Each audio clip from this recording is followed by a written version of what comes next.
بعد میایین ورود رو میزنید. من شماره موبایل خودم رو وارد میکنم و قبول شرایط رو میزنم.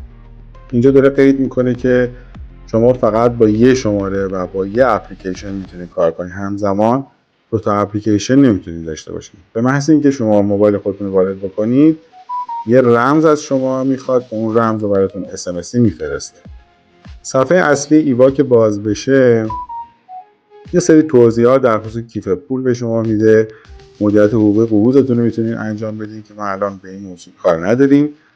دقیقاً در ابتدا، یعنی در وسط اپلیکیشن، یه بخشی هست به نام عوارض خروج. شما عوارض خروج سفرتون رو که بزنین، کافیه بیاین نوع سفرتون رو انتخاب بکنین. هم میتونید سفر سیاحتی داشته باشین، هم سفر حج، قطعات عالیات. قطعات عالیات به صورت زمینی و دریایی که اینا نرخاشون فرق. من چون سفرم سیاحتیه، سفر سیاحتی رو انتخاب میکنم. کد ملی خودم میام وارد میکنم و بعد میزنم استعلام. اینجا مجددا به شما یک کد میده که شما باید این کد رو توی گوشیتون وارد بکنید. 56 90 92. من میام این کد رو توی گوشی میزنم. 56 90 92 تایید. شما وارد درگاه پرداخت میشین.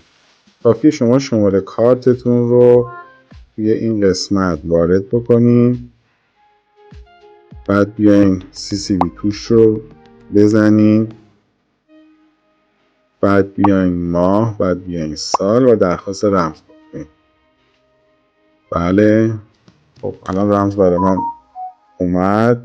من بهش دسترسی میدم که بتونه پرداخت رو انجام بده و میزنم پرداخت.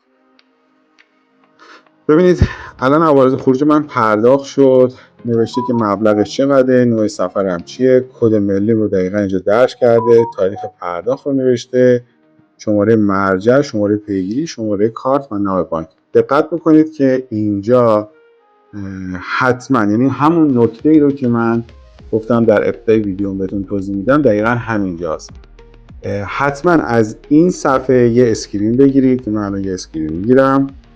خب نوشته که نمیذاره، میام تصویر رو برای خودم و هر جا که شما دوست داشته باشید میتونید رو ذخیره بکنید. حتما یه اسکرین ازش داشته باشین که در صورت نیاز بتونین بهش دسترسی پیدا بکنین و ازش استفاده بکنین. من الان این رو تو این فایل میذارم، ولی این رو بدونید که خود سیستم سامانه پرداخت عوارض از خروج از کشور هم به شما این SMS رو میده. شما میتونید از این هم یه اسکرین بگیرین و برای خودتون نگه دارید. ولی چند تا نکته وجود داره. نکته اول اینه که حتما اگر شما میخواین آنلاین این عوارض خروج رو پرداخت بکنید، دقت بکنید که حتما 24 ساعت قبل از پروازتون این کار رو انجام بدید که سامانه بشینید. ولی این نکته دیگه هم، اگر شما به هر دلیلی موفق نشدید عوارض خروج از کشور خودتون رو آنلاین پرداخت بکنید، من یه تجربه شخصی خودم رو دارم که حضوری از طریق واژه‌های داخل فرودگاه عوارض خروجم رو پرداخت کردم. لطفاً اگر خواستین اون ویدیو رو ببینین، من حالا سعی می‌کنم یه کارت توی ویدیوم بذارم یا لینکش رو حتما توی دیسکریپشن براتون بنویسم.